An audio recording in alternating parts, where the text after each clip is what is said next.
Hello, good morning, and welcome to my presentation. Today, I'm going to give the presentation on my change topic, and the presentation of my topic is staff training and development.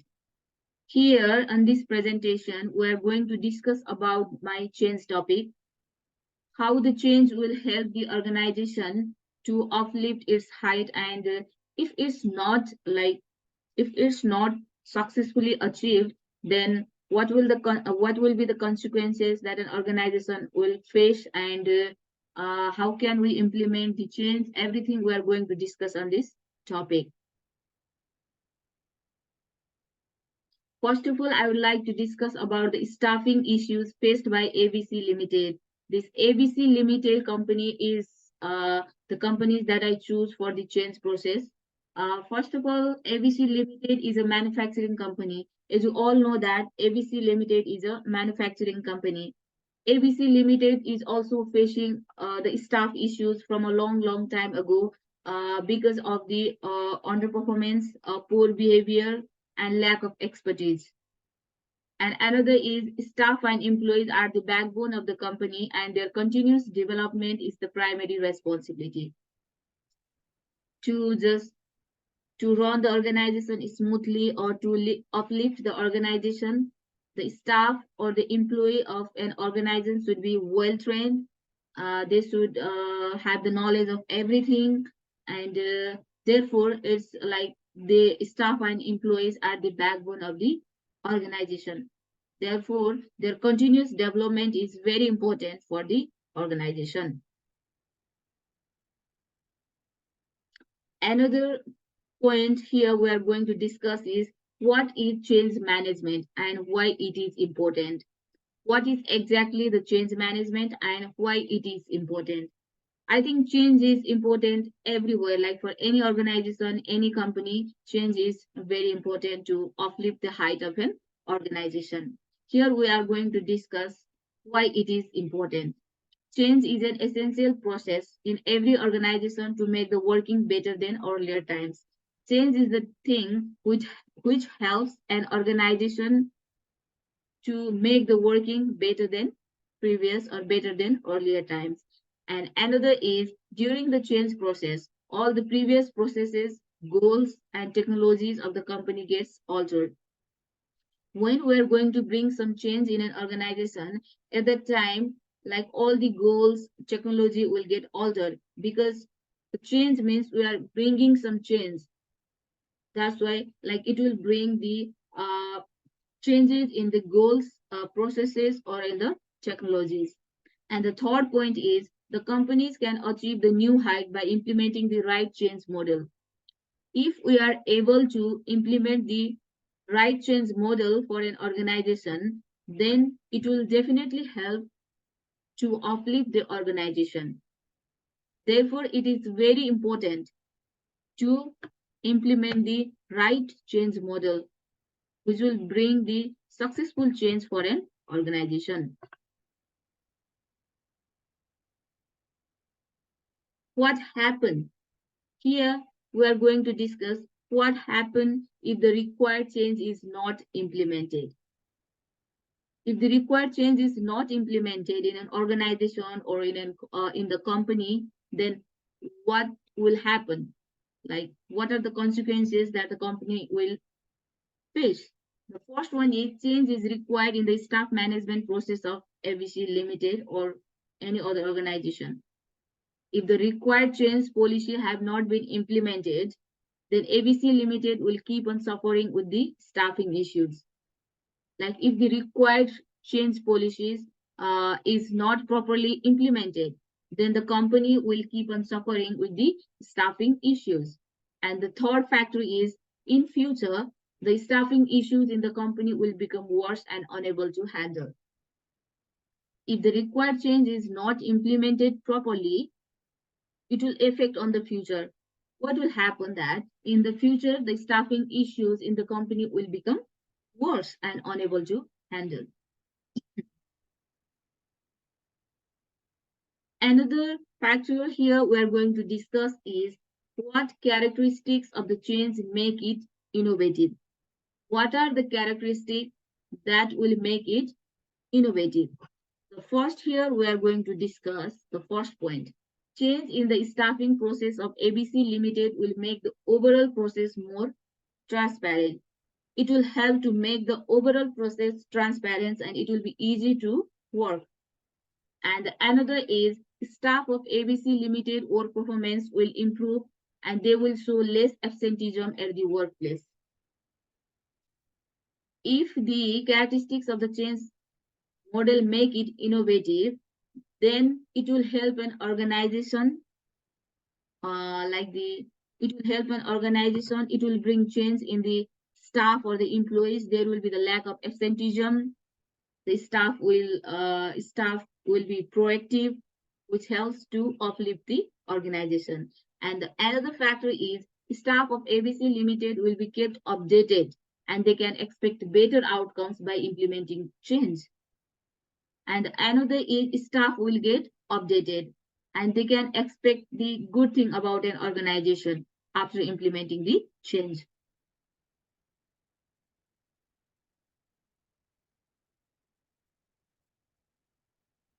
Here we are going to discuss about the change models that will be used for implementing the change in ABC Limited. What are the models? Like the models that have used for implementing the change is Porter's change model. There are various change models. Among them, Porter change model will be used for implementing the change. There are 8 steps in Porter change model that will be used for implementing the change.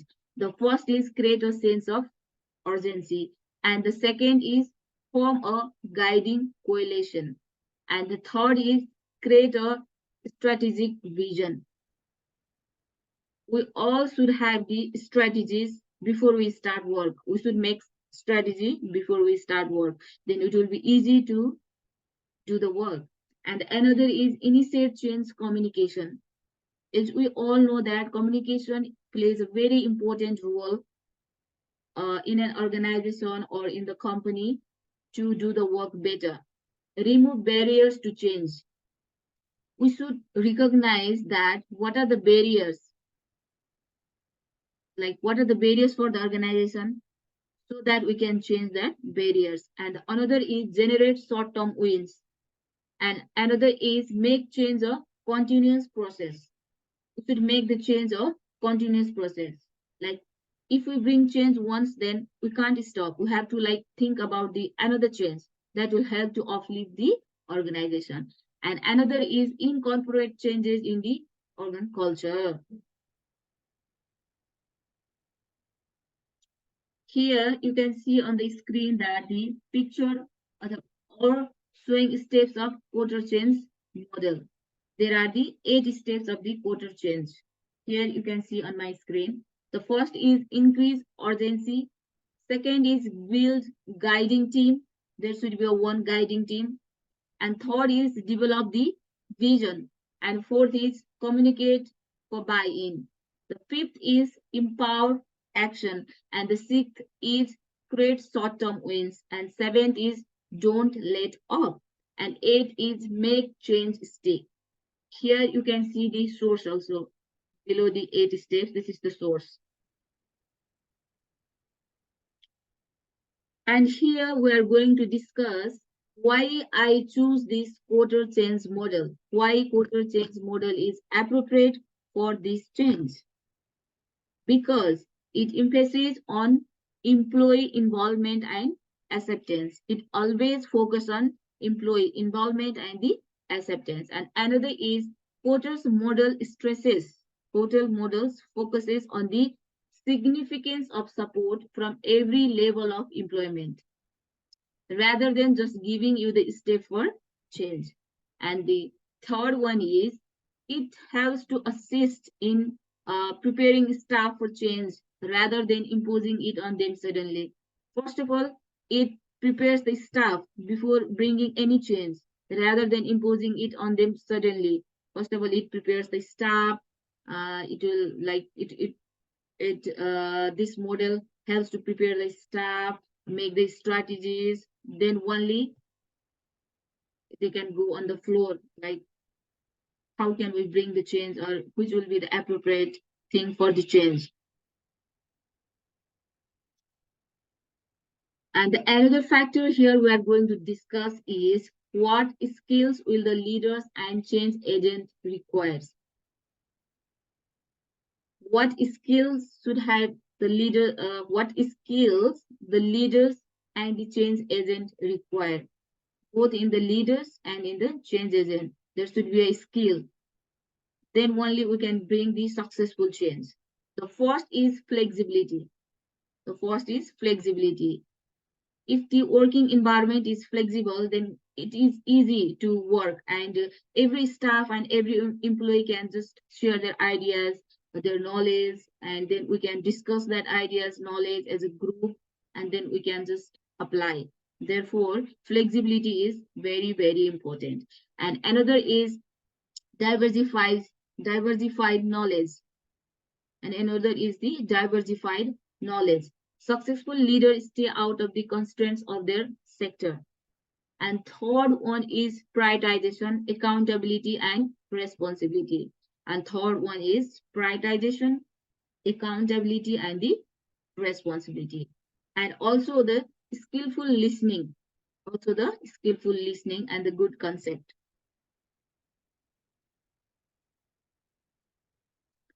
Here you can see on my screen the change management strategies. Here we are going to discuss like how will change be communicated to stakeholders, and how will you determine if this communication has been effective or not. As you all discuss about the communication, communication is very, very important. It plays a very important role for the development of an organization. So how will we determine if the communication has been effective or not? Here we are discussing about the communication is effective or not. The various methods that will be used for communicating the change to stakeholders are as follows. The first is survey, the second is focus group, and third is workshop, and another is forums, and the other one is newsletter. On this screen, you can see the change management strategies there. Organizational change does not have to be hard. Strategies that can help employees successfully negative change. The first is positivity, and the second is the purpose, and third is persistence, and the fourth one is communication, and the last one is engagement. I have put the source also here below, you can see. And another factor here we're going to discuss is about what are the anticipated barriers and enablers. What resistance is anticipated? How will resistance be managed? If we are going to bring some change, there will be some barriers. So how can we manage that barriers? Here we are going to discuss about that. The first is the main barrier to the anticipated change is the resistance that the employees show at the time of implementation of the change policy. And the second is employees can reject the change policy. Employees can reject the change policy on the ground that will create adverse results on them. Employees can reject the change policy, which will bring the create or bring the adverse result on them. And the third is like, for example, if ABC Limited implement that all employees have to attend 1 hour yoga session daily between their working hours to avoid underperforming issues. And third is employee can show resistance and refuse to accept this policy, as they can show that attending meditation sessions can hamper their daily target. And the another one is resistance could be managed by ABC Limited by reducing their daily target so they can attend the sessions regularly. And here we are going to discuss about what disruption is anticipated during the change process. How will disruption be managed? How can we manage that disruption? The first is there are various disruptions can arise when the change is implemented in ABC Limited for managing the staff issues. The main focus is the staff issues because the change topic is the staff issues. So we are just focusing on the staff issues here. The lack of resources, obviously. If there is a lack of resources, we can't do anything. Like we can't bring any change. There should be the resources should be appropriate. And then another is uncertain demands by the staff. Maybe the staff can demand like uncertain things like that. And another is these disruption could be managed. These disruption, like how can we manage that type of disruption? This disruption could be managed by the change agent by regularly checking and maintaining the resources. As we all discussed above that, lack of resources, uncertain demands by the staff are the problems, are the disruption, the change implementation. So how can we manage that? Like this disruption could be managed by the change agent by regularly checking and maintaining the resources or providing the resources, like the right amount of resources, proper feedback from the employee. Proper feedback will be taken from the staff or the employee for accessing the demands. Here we are going to discuss how will the change process be evaluated. After the change, after we bring the change, then later on we should have to like evaluate the change process. Is it successful or not? We're discussing about this here. The first is the change that is implemented in the ABC Limited will be evaluated by taking time to time feedback from the employee. If the change is already like taken, then later on we have to just take the feedback regularly or time and again from the employee. How is it? Is it easier to work after the change or not? And another is in the feedback, they would be asked that what changes they have experienced in their performance after implementation of the desired changed policy. After the change, what the change like they have experienced in their performance. Is it fruitful for them or not? And another is ABC Limited change agent will review the performances of all the employees for 1 month after the completion of the change process. Yeah, it's very important. This is a very good point. Like if we are successful to bring the change or not, for that we have to review every time. Like we have to review the performance. We have to check the performance of the staff. Then only we can know that this change is successful or not. And another is change would be considered unsuccessful for the ABC Limited when the desired output and results is not achieved. How can we like evaluate that the change is unsuccessful? If we cannot get the good output or we cannot get the desired output or the results that we are expecting, then we can say that the change we bring for an organization is unsuccessful. These are the references. Thank you. Thank you so much for attending my presentation. I hope you all like my presentations. Thank you. Thank you so much.